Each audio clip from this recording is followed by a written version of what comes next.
What is up, you guys? It is Jess and I am back, and today I could be introducing you to your new favorite band.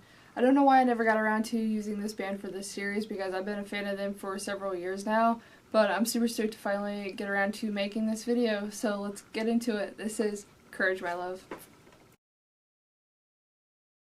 So Courage My Love has been around since about 2011 when they kind of broke through the mold with their debut album, For Now. And I personally didn't even get into them until around 2014, 2015 in my senior year of high school. It was around the time that they were releasing their second album, Becoming, and I remember just sitting in class one day and I was trying to figure out who I wanted to be as a guitarist and as a musician, so I was constantly researching bands and trying to find bands with female musicians, and I think one of the things that drew me into Courage My Love was not only did they have one, they had two, and they were sisters.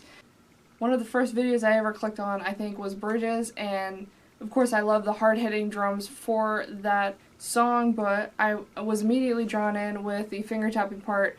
As a guitarist, I never thought I would be able to ever finger-tap in my life. I thought it was just something rare that happens with certain guitarists, and once I figured out how to do it, I was eternally grateful for Courage My Love because it really helped me as a musician. So around the time they released their second album, Becoming, they were pretty much building a lot of traction. They had released songs like You Don't Know How, Skin and Bone, as well as Kerosene. Those were pretty much the epitome of the Becoming era. And then around 2017, they released their third album called Synesthesia. This was unlike anything in the past that they had released. It was more synth pop based, and it honestly took me by surprise because I didn't know what to expect. But I ended up falling in love with that album. I think it was a lot to do with the vocals and how Phoenix and Mercedes are just able to coincide and just have harmonies that are just incredible, whether it's either two taking the lead vocals and then the other one backing them up. It doesn't really matter because they have some of the best vocal talent I think I've seen in a very long time, and I've always been a fan of just the immense talent that they have. So the band is currently composed of three members. You have Mercedes Arnhorn, vocalist, guitarist. She's an insanely talented guitarist. You can definitely tell that she does pretty much all of the guitar parts on any Courage My Love piece of music, because if you look up any of her guitar videos that she's done in the past, she does not mess around. Whether it's any clean or distorted material, she's an insane guitarist and she has so much talent, and I think a lot of people take her guitar ability for granted. Secondly, you have her sister, Phoenix Arnhorn, on drums as well as backing vocals. Sometimes she even takes the lead vocals.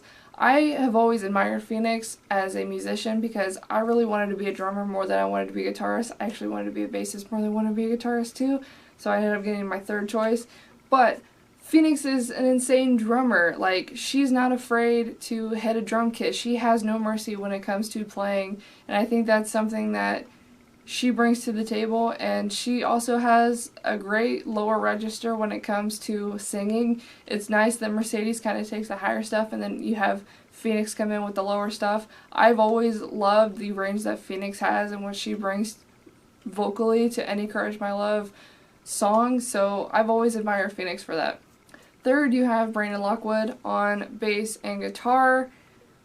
I knew these guys are insane live. I got to see them on the 2017 Vans Warped Tour. I remember that day so well. It was my first and only Warped Tour experience in my entire life. I remember it was raining and I was in the quick access line, and Phoenix and Mercedes' dad actually was passing out flyers for their set. They actually had a very early set. It was like 11:20 when the gates opened. So as soon as I got through security, I pretty much made a beeline to the back of the venue because that's where the stage was, and I ran up to the barricade, and I pretty much was just in awe because I had admired this band for so many years, and just them being in front of me and pretty much just not being on a little screen or my computer screen anymore, it was definitely a surreal experience for me. I know at one point I blurted out, "Oh my god, you're real," and I think I did it a little too loud because they actually acknowledged me and kind of smiled at me, and I was like, "Oh my god, I haven't even been here 5 minutes, I've already embarrassed myself in front of the people that I admire." So of course the set was amazing, just everything going on. They're so energetic, the melodies, the harmonies, the instrumentals.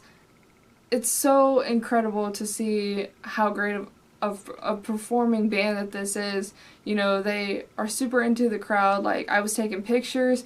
You know, I had Brandon, you know, just pretty much in front of me acknowledging I had a camera and was taking pictures. You've got Phoenix in the back just going ham on a drum kit. And then, of course, you have Mercedes just kind of, you know, getting in with the crowd. At one point, she actually put her guitar down, and I think she actually passed it off to Brandon, and he played it for a little bit.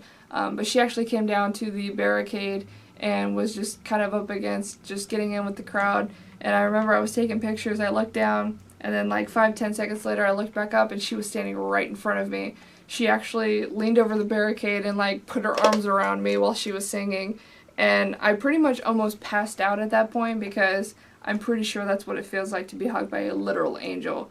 Like, I had admired Mercedes as a guitarist for so long, and then just being embraced by somebody that I just could not think, and I could not fathom what was going on. It was just an outer body experience. So of course after the show I did meet the band. They are not that stereotype of don't meet your heroes because you never know what they're going to be like. You might not like them. That is not the case with them. They're super down to earth and wholesome. I did not really expect anything else from them because I always knew that they were very into their fan base. They admire their fan base. They are grateful for their fan base. And, you know, they are genuinely loving of their fan base because they interact on social media. They honestly care, and they, you know, they're interested in what we have to say, so they often, you know, ask for our input on anything. So it's kind of nice to see bands interact with their fans and kind of keep them in the loop in anything that they do, but still keeping their uniqueness. Courage My Love does not fall under one or two genres because anything that they have released is different than anything that they've previously released. They are so versatile that they just cannot be labeled, and if they put out anything, you don't know what to expect, and you can't really keep your expectations at a certain level because they're always going to be different, and they might surprise you in ways that you might not even have thought of. So I think that's what makes Courage My Love such a unique and great band, and just the chemistry that they have as a unit, it's incredible. So letting you in on a little secret, around the time that they were recording their album Becoming, they actually did a YouTube web series called The Unrealized of Courage My Love. It was also kind of the initiation of Brandon Lockwood as the bassist for the band, and that series is just so funny. The band is so goofy, and just a lot of the inside jokes that the band fan base has comes from that web series. So if you want to get more into Courage My Love, I highly suggest you check that out because it's also very entertaining, especially if you love comedy and just goofiness in general. Definitely check that series out.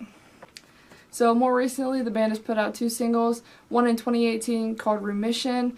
I personally did not think that this was my favorite of Courage My Love. It was not a bad song. I did enjoy it, but I just did not fall in love with it as much as I fell in love with a lot of their previous stuff. However, I believe they did redeem themselves with their newest single called Teenagers. It definitely has a very indie vibe to it, but it's also a lot different than anything else Courage My Love has done in the past. And that's another reason why they're so unique, because you never know what to expect. And it's super catchy. It's definitely got a lot of nostalgic vibes with the video. It's highly influenced by The Breakfast Club, and it's kind of cool just to see their take on the video with pretty much them turning into the characters themselves. And I just kind of fell in love with Courage My Love at that point. So I highly suggest you check that out. I'll put the link for the video as well as the Spotify download in the description. Check that out if you get the chance. So checking out any music by Courage My Love, definitely on the For Now album. Anything from Bridges, Barricade, The River, to Anchors Make Good Shoes if you have issues, to the Becoming album, you have Skin and Bone, You Don't Know How, All I Need, and Kerosene. To Synesthesia, you have Stereo, Walls, Need Someone, and Tough Love. And then obviously check out the last 2, Remission and Teenagers, with Teenagers being the most recent. That is pretty much where Courage My Love is left off. They have also been talking about releasing another new single within the next coming week, so I am definitely looking forward to that. And of course, my expectations are everywhere because I really don't know where they're going to be the next time that they release music, and I don't know what to expect. So I'm just going to pretty much be dwelling on it until it happens. So I can't wait to see where this band's going to be. I've always had Courage My Love near and dear to my heart no matter what they put out. I've always pretty much supported them either way, and you can always find something that you like, whether you like the old heavier stuff to the more emotional stuff, or even some of the newer stuff that they're putting out. You can pretty much dive deep into any of their stuff and find at least one or two songs that you enjoy, and I think that's kind of what makes Courage My Love special, is because anybody can find something that they like. But check out Courage My Love. Definitely keep up to date with them because this is not the end of them. They definitely have more up their sleeve, I can guarantee it. But if there's nothing else, I'm Jess. See you later.